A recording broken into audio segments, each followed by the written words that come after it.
Okay, we are set. All right, let's jump in, everyone. Get started here. So today we're going to go through the updates that we've released just in the last couple of weeks related to our September edition. If you want to follow along, I'm just going to use our blog post that we got sent out that you can see here for the September edition.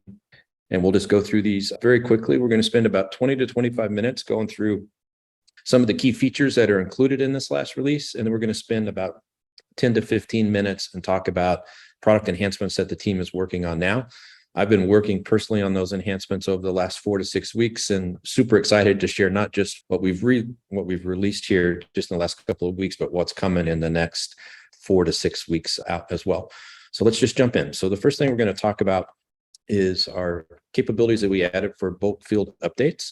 So for bulk field updates, I'm just going to jump into a project management solution. It has a listing of projects that are here to show the concepts. So with the bulk updates, you can now click on a number of different items or different rows by just selecting here. When you select those, you'll notice that at the bottom here, a number of bulk items will show up for you, where I can now export or print these items in different formats directly from here. But I can also do updates so that if I needed to make an update maybe to the stoplight status of each of these items that are here, I'll come here. Maybe I want to change it to yellow. Notice that it updates the field values for everything that is selected at the same time. So that relates to each field type that we have across the product, no matter which app that you might be in. It's more common in statuses, like I have here, that if you're a manager, you're reviewing a series of tasks maybe that are assigned to you, and you're ready to mark those as complete, you can just mark as complete, and then each of the items will change for you. When you do that, you'll notice in the bottom left-hand corner that will also give you a little toast message to let you know that those particular items have been deleted. If you've selected a number of items that are here and you want to just remove those, we've added a little X to this bulk modal that's here. So I can just click and remove as I go and go to the next item, the next listing of items that I want to have. What's coming in the next release in regards to bulk updates is the ability to copy records directly from here and then paste them back in. So I could say, maybe I have 2 tasks that I just want to copy very quickly, make a few updates, but all the key information is the same. You'll be able to have another option down here, which is copy to clipboard and then copy right back in to the solution. So that's it for bulk updates in regards to print, export. And I didn't mention, you can also do the same thing for delete. For delete, we give you a confirmation as well and tell you how many records will actually be deleted if you choose to go down that path. And then as always, anything that you do delete, any records that you delete will go into the recycle bin based on the number of days that are in your selected plan. So if you're in a base plan, it's 14 days, goes all the way up to 45 days in the recycle bin. From a form perspective, I'm going to flip over to a different solution here. We'll look at incident management as an example. To create a form, it's very simple. If you haven't done that yet, you just go to click new view type. You can click on the form. You can give it a form name. So I'm just going to say form 123. I'm going to say, let's make this public. So it now created the base form for me, and it brought in all of the fields from that particular app that I could use to put on the form. And I can just click on these fields and it actually moves them over into the form for me to use. So only the fields that are in the form itself will be displayed to the end user to complete. Anything on the right is hidden for you. We've added the ability to do a couple of things inside of forms that are here. The first of which is you can come in and we've added some new field types. So now you can use the full name field type. You can add it directly from here if it's not already there, configure it on how you want it to be displayed. And then I can click to place this right on the form. Depending upon how you've set the settings up will determine how this is displayed. So if you want to have Mr. Mrs. selection at the top, you can pick those however you want. You could have first name, middle name, last name. And as the users fill that out, it will be one row of information, but separate fields that are there. We do the same thing for the address field. So if I wanted to add an address, as always, you have all the same options that are there. I move it over to the form, the address information, and we also added the ability to do the same thing with the signature field type. The signature field type, all of these items are being used by lots of customers, mainly when people are ordering things from inventory that they are shipping back out, where they need the full name, the address, and sometimes they need the customer signature. So for the customer signature, I'll show you what the actual form looks like. If we just preview it, it allows the customer to either enter a signature directly here, or they can click type, and you could type in your signature as well, just as a confirmation. That's there. Flip back over to the form itself. And you now also have the ability to edit the logo that's in the top. So it comes standard with the SmartSuite logo, but you can click edit logo, take you right to your select files, and you can pull files from any of these local sources that you might have your own logo file in there as well. We have more enhancements coming to forms in the next release, the biggest of which will be the ability to use conditions to actually determine the fields that are displayed on a form. So if, as a user would come in and fill out, maybe they would pick a type or a source, and then based on that particular input, you could determine the remainder of the fields that are included on the form. It allows you to then, and a lot of times, use a single form with the first question is asking on basically the form type, and then you can determine the fields of information to be displayed after that. Keep going down here. We've added some options to make it easier for admins to add fields quickly inside of a record itself. So I'm going to go into video production as an example here. Click into a record. So there's two unique things that we added. The first of which, you can just double click if you're a creator on the field name, and we will pop right up the edit capabilities. We don't promote this anywhere. This is a pro tooltip for you be able to get things done faster. You can always just click on the menu here and see all the different options. And I could click on field settings to bring that same option up. But it's much faster if you're doing lots of edits as you're setting things up to just do a quick double click to add that option. We also, at the bottom of the form, added the ability, again, just if you are a creator, regular users won't see this, but if I want to add a new field right from here, the field list comes up. If I want to add a text field, I can just add it, and then it places that at the bottom of your form for you to move wherever you want on the form. So it's just a way to save time for some creators. Another pro tip that I want to make sure that you understand is that we provide the same functionality in Grid currently. So I could click on Grid here and come down and say modify field settings for any of the fields, modify those, and it would change them. But I could do the same thing where I can just double click on any of these and just pop the window up as a pro tip that's there. The ability to lock views. We'll go into a project management solution here.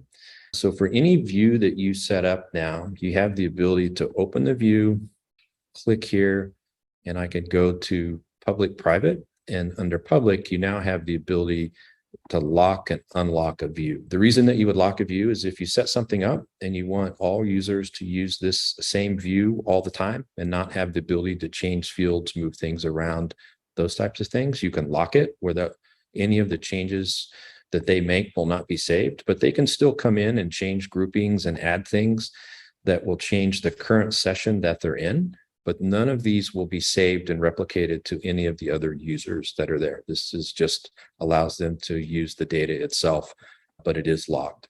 So the lock icon will display next to the view name here. So you can tell that this has actually been enabled for this particular view that's there. But again, to turn that on, you can go to the ... menu that's next to any of the view types, click on the public private, and then you just switch this on and off based on what you would like there.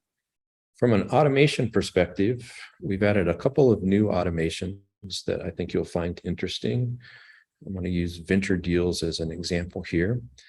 To get to automations, you just click on the solution menu, which is the name at the top. You can see that has a drop-down arrow next to it. I go down to automations, and here you have a listing of any automations that you currently have. To add a new one, you just click add new. And the first thing you'll see is a new trigger type of add a scheduled time. So when I click this, it allows me to set the interval first of, do I want to do this by the hour, the day, the week, the month, or at a specific time? So let's just say that I want to run this daily, and you this how often to run. You can set the interval that's here. and you can set the time of when you want it to start. So maybe I don't want it to start today, but I want it to start on the 31st. I could change it to the 31st that's there. If I change the interval to months, you'll see the same thing. What's coming in this next release is not just the ability to set the interval here, but you'll be able to, for a month, you'll have a calendar and you'll be able to say, I want this to run each day at 9 o'clock on maybe the 1st, the 15th, and maybe the last day of the month. So you can pick multiple days that are there. You'll be able to do the same thing for weeks. So you have a calendar that will show Sunday through Monday, or Sunday through Saturday, and you'll be able to say, maybe I want this to execute at 9 o'clock each day on Monday, Wednesday, and Friday. So what that's going to do is whatever trigger that you've set at the scheduled time, you can then come into the action and pick from any of the existing actions that we have. So I could create a new task record every Monday at 9 o'clock to do XYZ. I could send an internal email. Maybe I want to send a message through Twilio, Slack, or Gmail as well. Let's pick an action to create a record. I'll show you the second part of this. Get some of these windows closed here. Okay, I'm in the right place. So I'm going to say when a record is created, and I'm going to pick an action to create a new record, create it in the Deals app. We've added the capability to actually add checklist items as part of an automation. So not only can you update a record or create a record or update a record, I can go in and actually have checklist templates that are set up, or I could come in and enter content for description. I could pick the date of when I want this to be the due date of when I want it to be due. What's pretty typical is that you'll pick a date from the trigger. And I don't have first date here, but let's just assume that the first meeting is the date.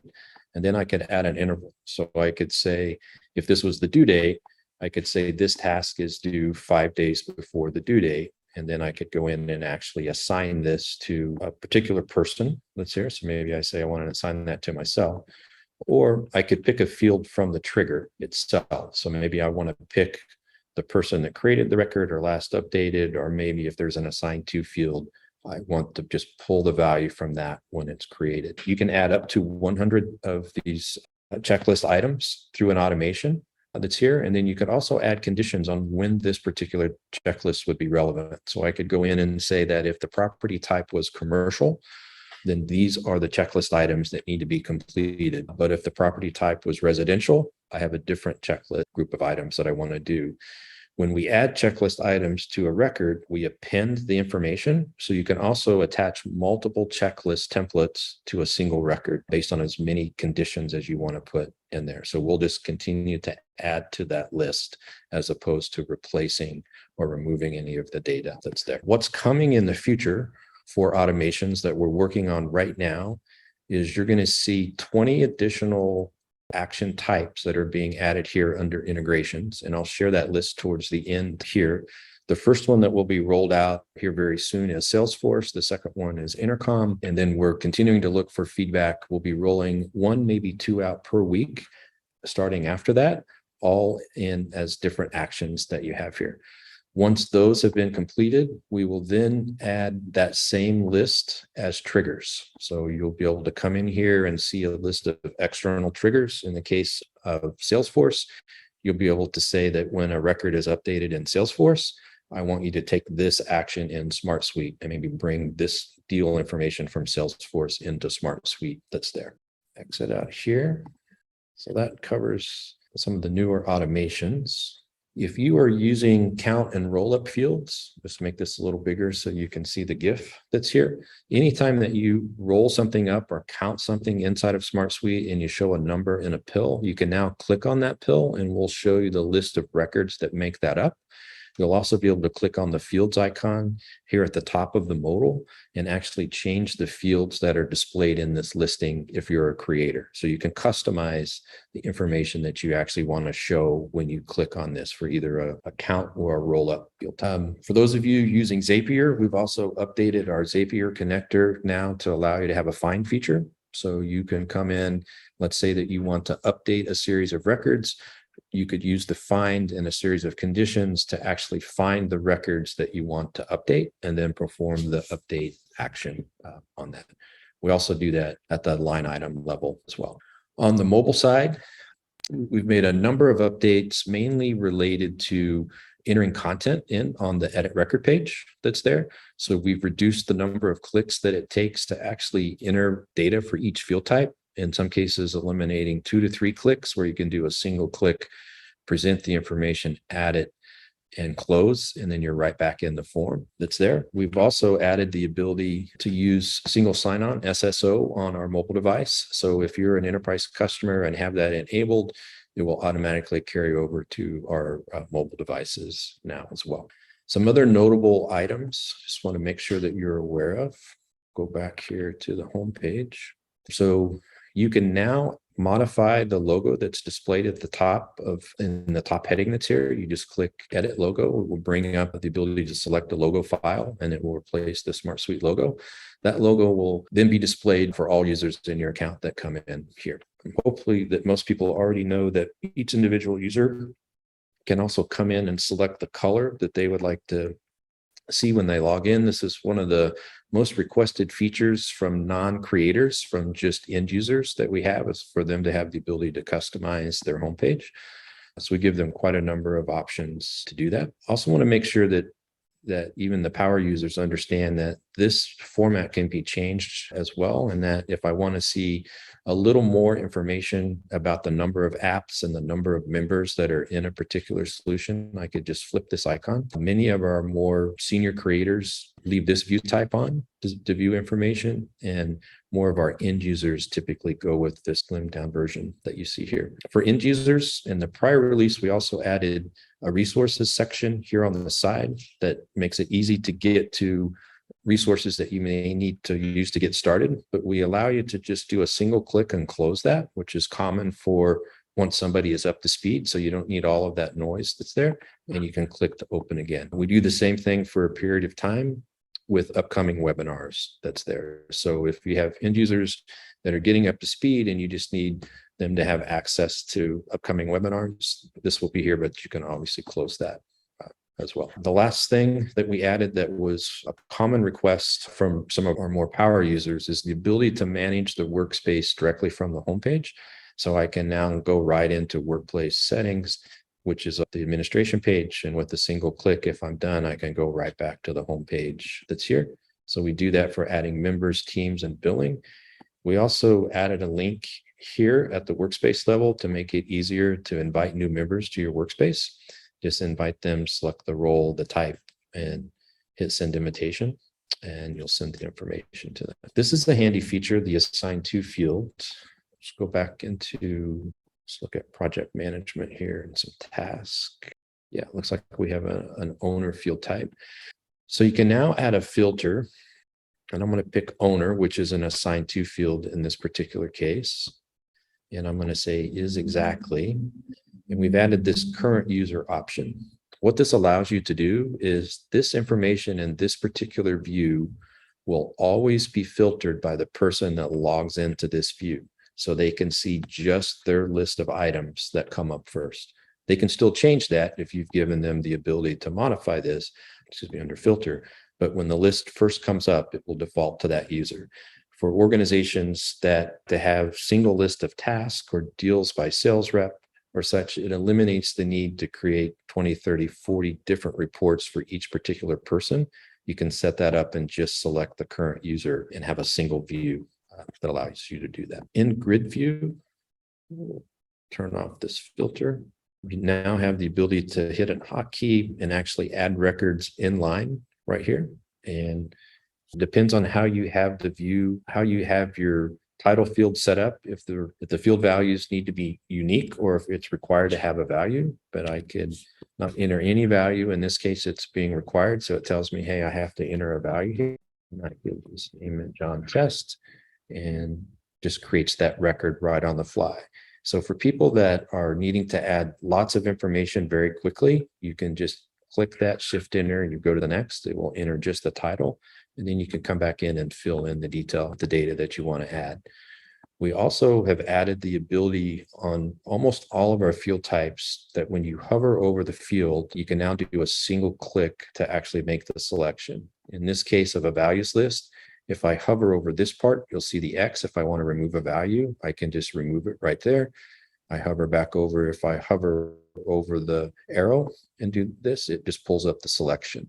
So it eliminates a couple of extra clicks that makes things much faster now for you to be able to get in and change values that's there. So again, that is across the majority of the field types. You're going to find that similar capability now.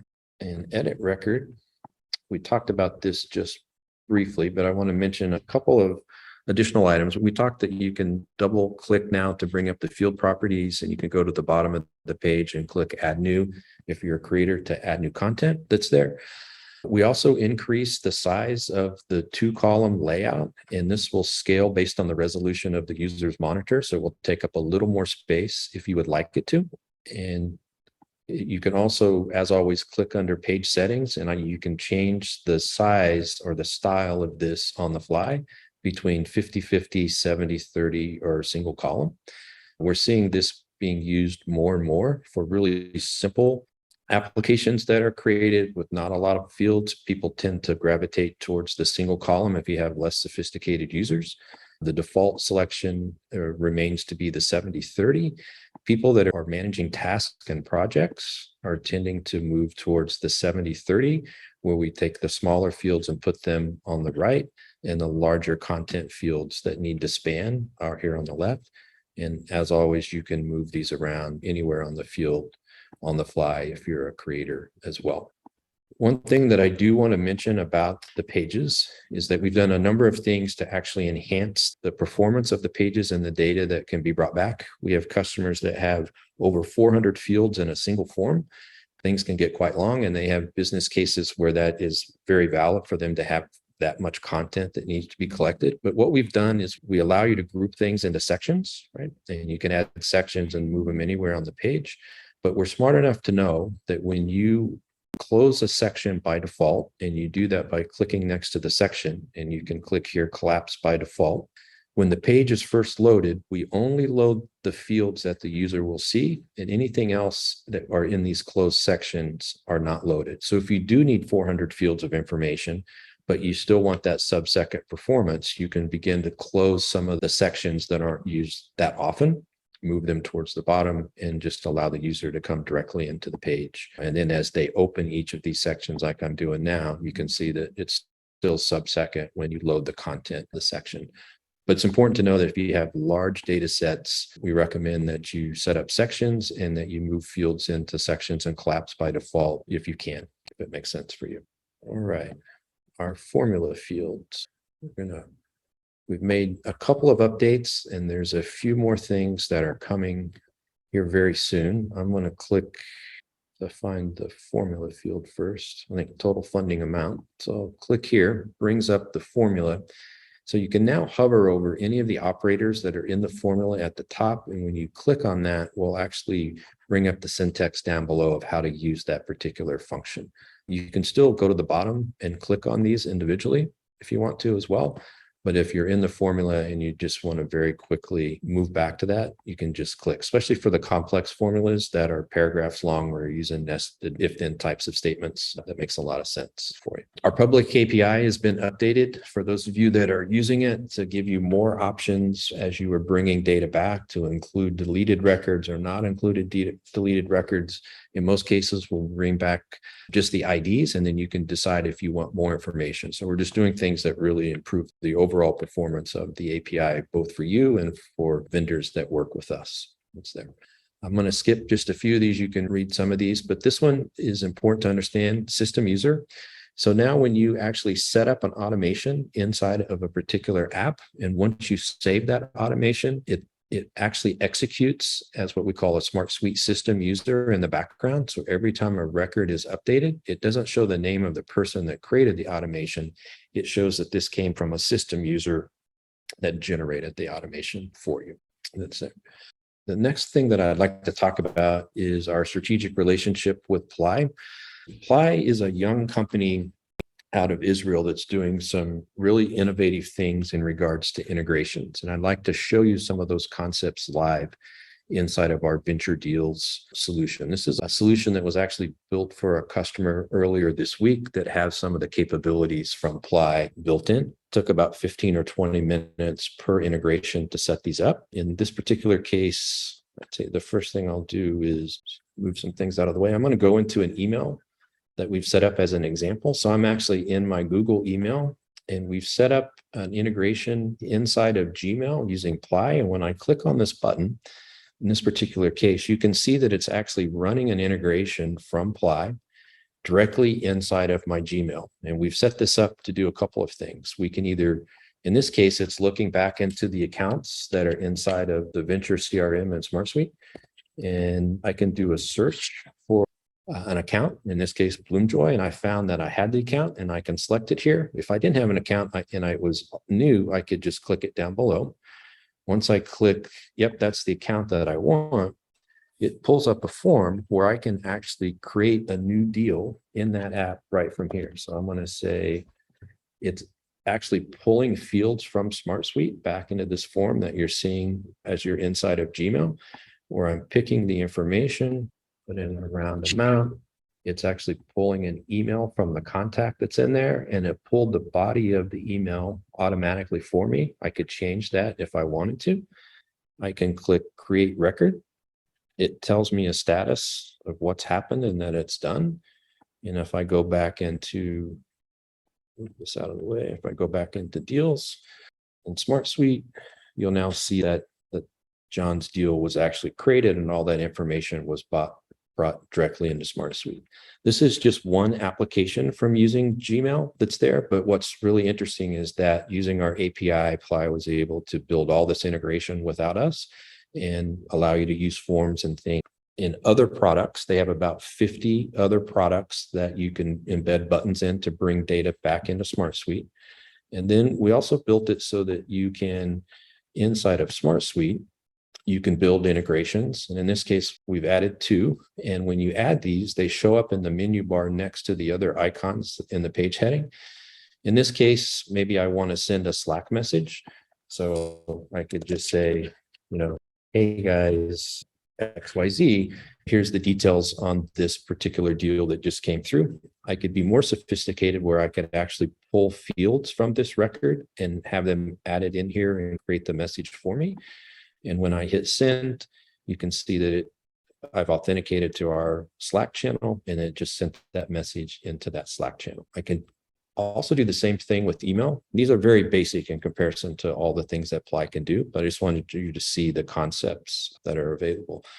So in this case, it actually looked at this deal. It looked through the linked records for contacts, and it realized that, again, we have a contact for Nate. So it brought it in automatically, or I could type over this. I could add a message of anything that I want. And when I hit send, it actually sends this email from my Gmail account inside of this record that's here. But not only does it do that, in this case, you can see here, add to comment. So it actually added a comment directly in here with that email that I sent. And in this case, we told it to actually assign this to me. You don't have to do the assignment if you don't want. But then you have the full ability to come in. People can, inside of your organization, can reply back to this. You could have a full conversation inside of SmartSuite, but you also have a record of all the emails maybe that you've sent customers inside of SmartSuite as well. So we're super excited about the Ply relationship. If you're interested to learn more about that, you can just go to smartsuite.com. You can go to our blog. Get back here to the top of the page. We have an announcement with this Ply relationship that's right on the homepage. You can click on this, and our relationship with Ply, first off, this is a list of all the products that are available to integrate with in the similar way that I just showed you, where you can either send information from SmartSuite to these products or directly from these products in a web browser into SmartSuite that's there.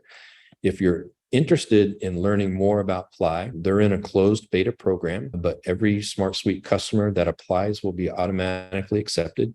You can go to the bottom here, please click here to schedule your 30-minute onboarding call with them, where they will walk you through how to set things up and help you set up your first few automations. We'll also be announcing later today, they did 3 videos that show some of the more standard integrations that they're seeing SmartSuite customers use. We're going to post that back out through our blog and social media today, so you can see that as well. But I'd encourage you, if you have some great use cases for needing to do integrations, to reach out through the Ply relationship that we have. All right, let's talk about some things that are even more interesting than what we just released, which is what's coming for SmartSuite. So I'm just going to scroll down towards the bottom. It's a ways down here. Here we go. So you can see just a few of these features that are on the way. If you would like to see the full list, you can see our full product roadmap at smartsuite.canny.io to see everything that's in process right now. You can click on one of these and get the details. You can have conversations with us directly in the record if you have specific thoughts on how to do certain things, requests that are there. The first item that I want to talk to you about is a new permission type called assignee.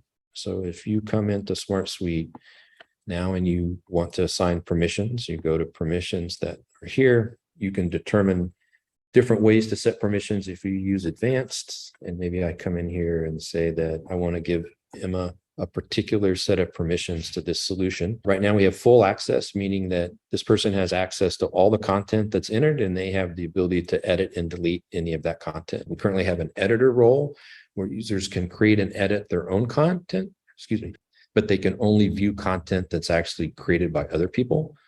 We have a contributor that can create content and edit content that they've been assigned that's there. Also allows them to view all other content, and we have a viewer role.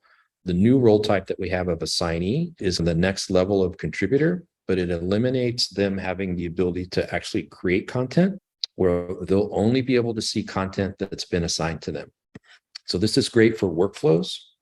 If you're passing content based on an assigned to person and you don't want them to see anything that's not in their queue any longer, you can pick the assignee. We have a lot of agency and professional services clients that give access to their customers, and they want to be able to use a single report, and they want to be able to go in and pick the customer name under the assigned to field. And then when that customer logs in, let's say that it was Emma, she would not see any of these records that are assigned to that's here. Her list would only include any record that's actually assigned to her. So it allows you to do some pretty interesting things very quickly with just assignments and permissioning of records. The second thing that we are adding right now that will be out in the upcoming release is field level permissions. So you'll have the ability to use a combination of permissions, but I could also then say, I don't want this particular group of people to be able to edit the round amount number, any field value that's in this field. You can take it a step further and say, I don't want them to even see this field. It's like it's not even there. So they don't have any level of access to this field.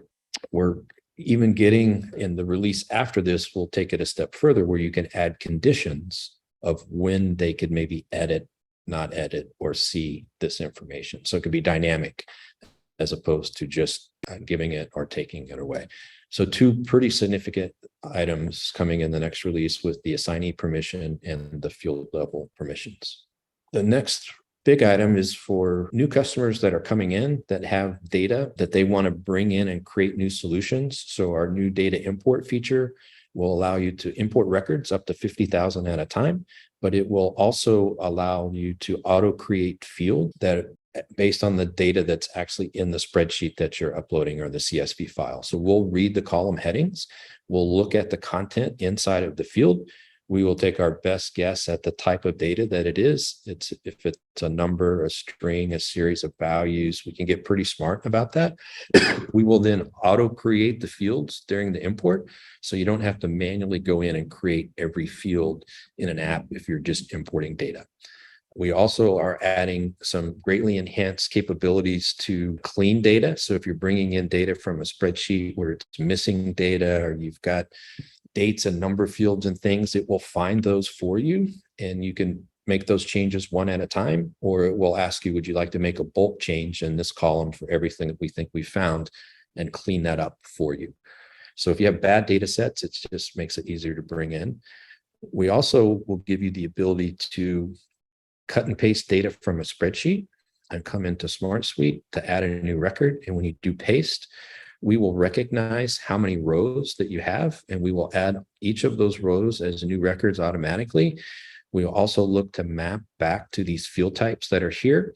And if your data supports the type of data that can be in that field type, we'll automatically put it in. And in version 2 of this, we may get this in the next release. If not, it will be in the release after that, is we will also be able to auto create field types from a cut and paste. If you get to the end and we realize in your spreadsheet you have 4 more columns of data, we will ask you, would you like for us to go ahead and create those field types for you and include that data in here? So we'll make bringing data into SmartSuite much, much easier for you. Another big item on the inside of records is we are adding the ability to have conditions for the display of sections that you have here. You could add a condition that's based on a series of values that's here in the first section that will determine if this section is open, closed, or not even displayed. So I could have a whole series of fields maybe that were related to commercial versus residential properties, and I don't want to see commercial if this is a residential property. So you'll have the ability to just hide this section on the form to any user. So you'll be able to really, in cases where people have the 400 fields and maybe only 100 of those are valid based on the type of record being entered, you'll be able to greatly reduce the volume that's coming in. We're also enhancing our timer fields. I'll just add one here, our time tracking log field type. Right now you have the ability, I'm just going to add the field. When you click to add an entry, you have the ability to add a duration or a time range to keep track. We're also adding an auto timer capability. So you can click on the auto timer and it will just start the clock for this particular piece of work that you're doing. This field type then is already available to be used in calculations. It's used by quite a number of our agencies, professional services firms, where you have budgets, where you have a budget number, and you want to track the time that you've already spent versus the budget, come up with the actual or what's left on the project. You'll also be able to use this in automations to insert values, or you can also use it through our Zapier connector that we have as well to pull data out. On the Zapier side for integration, many of you are already using Zapier. We're adding another one of Zapier's competitors called make.com. And yeah, that will be in the next release. It's very similar in capabilities to Zapier, but some people prefer Make over Zapier just for personal reasons that you might have. So you have both of those. We're also adding a new field type called a button field type. So you'll be able to go here to add a field. You'll be able to select a button and you'll be able to give that button an action. That action could be as simple as clicking on this button takes you to a particular website, a URL that you've set in place. Or it could be as advanced as when I click that button, I want an actual automation to run that I've set up that's much more sophisticated. So there'll be an automation trigger type of when a button is clicked. And once you select that, you'll be able to go down here, set up, maybe I want to create 5 records in this other application. I want to update things. Maybe I want to do a series of things where I update some records, add a record, maybe send a notification in Slack. But I want all of those to be driven by the user to determine when that action is actually deployed. Very similar to the Ply example that I showed you earlier in Venture Deals, that when I drill into a record here and I have these buttons, but SmartSuite will allow you to have buttons inside of the form to do similar actions if you want to in SmartSuite as well. Jon, what release is that button feature? It's in the next release that's coming out, 2.4.8. I'll hit you with just a couple of simple things very quickly. So there's going to be a new capability for linked records that you display on a page. Let's see if we have some. Assume that these links were actually task. You'll be able to click on this ... menu, and I'll be able to click on an item called dependency. And I'll be able to say that this task is dependent on another task. And it could be in the same app or it could be in a different app. But behind the scenes, we'll then track and let you know if this task is blocked, then this one is blocked until that one is done. And we'll be able to update statuses to show you're waiting on something or something is blocked in your statuses. You'll then be able to display that in a Gantt chart format. The Gantt chart, we're trying really hard in the next release, but it will probably be the release after that. So we're probably 10 to 12 weeks away, where you'll be able to see all of your dependencies in a Gantt. And as you move the parent record, it will move all the dependencies with it if you change the time values of when something is due. And then the last item is pretty interesting. We're pretty excited about this. It will allow you to you can drill into a record. You'll be able to come here and pick document designer, and you'll be able to create a PDF design, taking content from this particular record and placing it inside of that document that's there. You can use it for bills and invoices and brochures, just anything where you need the ability to custom design some elements and then pull data from here into other elements. And as a user would come in here to say print or export, if I said export to PDF and it brings me to this page, there'll be an additional option here that will allow them to pick from a list of templates that you've set up. So if you need to send a bill or an invoice to a customer, they'll be able to just pull that directly from here, export, and you can even export and attach it to an email and send it out to the customer. You'll be able to use these same templates inside of automations to automatically do that. If you want to send your invoices once a month on this date for this particular group of records, or you could have the user do it one by one. You'll be able to do the same thing for print. So if I click print here, I'll have the ability to print this record in its current design, or I could print based on that document design that I've set up for that. And just looking through my lists, we have one last item that I think I failed to mention under forms. So I'll just go here to create a form. Let's go back. Jon, which release are the templates coming out in? Are you talking about the checklist items that I went through? Templates. Yeah, templates is not scheduled for this current release. So the ability to actually use checklist items as a template capability in an automation is done. The ability to save, the ability to duplicate any application or projects is available right now, where I can come and say duplicate app that's here or duplicate solution, excuse me, at this level. I think what they were referring to is the document designer. Oh, the document designer. Yes. Yeah, that's in the current release. It's about 60% done currently. So we're about 4 to 5 weeks away. And I think that's about it. I just realized I forgot to show you the form piece. So on the forms, you'll have the same capabilities I showed you for section, and that you'll be able to use conditional fields, conditional logic to determine what information is displayed on a form. So I could have a single form with the first question being the type of service request. And when they pick that value, it will determine the other fields on the form that are either hidden or displayed based on that. You can have as many conditions as you want. We'll go through each of the conditions that you've set, and the first one that triggers true will be what is displayed. So if you have conditions that go against each other, we'll always go on the positive side to display the information. All right, I think that takes us through the features in the roadmap. I would just say, if you're interested to learn more, please go to our public roadmap, and you can click and see everything that we're working on currently and everything that we've said that we're going to do, but it's not actually in process yet. So if you look at in process, these are things that our development team is actually working on right now that will be coming out in one of the next 2 releases, which is 2 to 10 weeks for us. This here is a list of all the planned integrations that I talked about before, that as things get done here, this list just moves over. Yep. And what you're seeing here on the counts are just people that are beginning to vote on these now that we've made this public that's here. So we'd encourage you to come in, and if it's something that you want, please vote on it and add comments with any details on use cases or things. As we make updates to this particular record, anybody that has voted gets notified automatically that this feature has changed its status from maybe planned to in process to complete. And then if our design team is actually working on designs, we'll reach back out to the people that have voted on this and ask for comments on some of the designs that we have to kind of get your feedback before we start development that's there. If you're interested in meeting with the onboarding specialist, you just put the link in the channel chat for you to do that. Yeah, let me say just a couple of things about that to everyone. So for a limited time, anybody that's in a trial or you're converting to at least a 1-user license, we're going to provide you with 8 hours of onboarding assistance at no cost.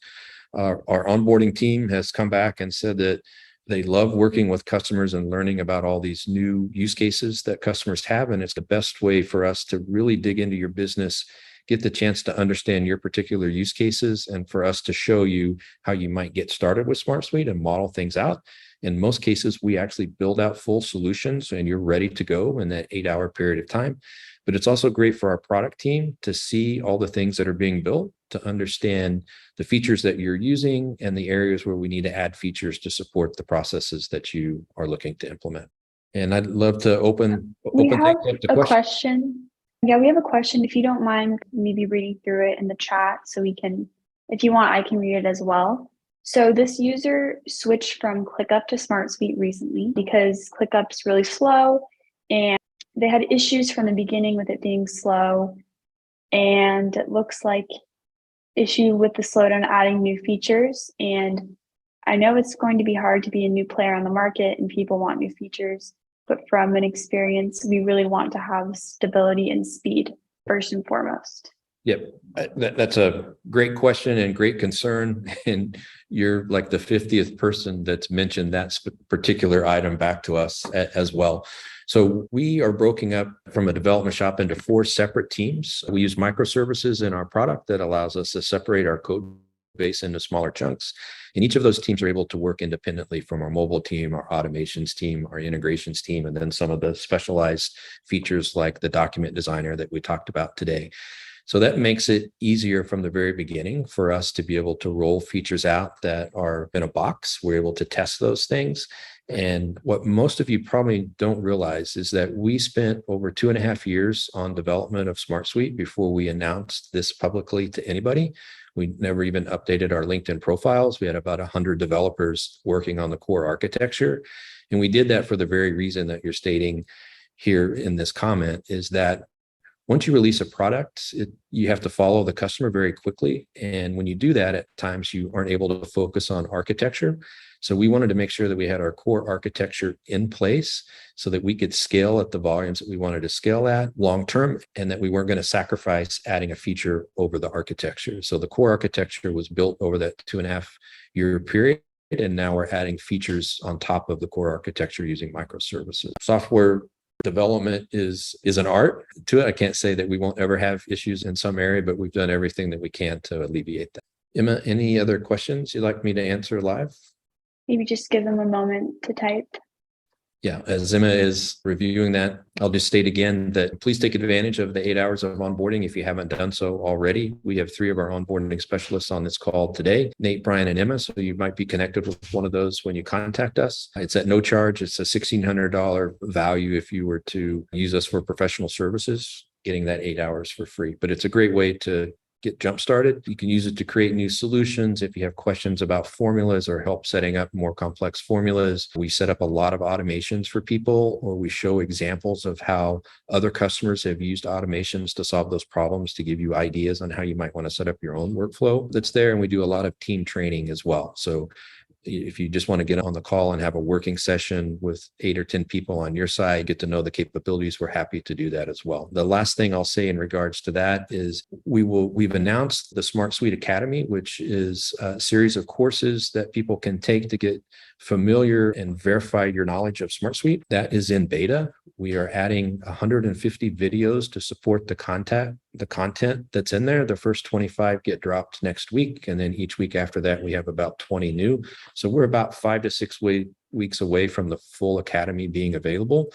But in addition to the academy, as you take courses and you earn badges to be able to show that you are knowledgeable in these different areas, we also have certifications that are coming. We have 3 different levels of certifications, from really more of a novice. I'm a beginner, but I'm certified in SmartSuite as an admin, to an expert, to more of a consultant professional that's there, that will include a series of pretty hard tests that will take a couple of hours of time to actually complete. But once you get that certification, you're able to market that certification in your job profile, or if you're a consultant, back to your customer. John, we have a question. Someone here is really passionate about no code, and he was curious if we're considering opening job applications or work with external partners only. Job applications meaning to work for SmartSuite, or I'll answer that. Daniel, do you mind jumping in here? I think that's what he means, because he does know about our partner program. I've been talking to this user for a while now. So I think that's what he means. Yes, working for SmartSuite.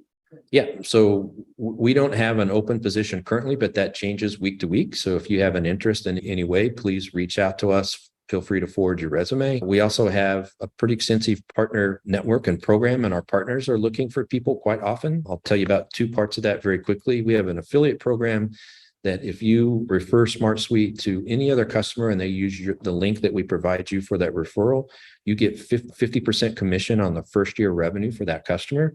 So if they start with 5 users and they go to 100 users in the first year, you get a commission based on that referral. Our main growth that we have is through our partner and affiliate programs.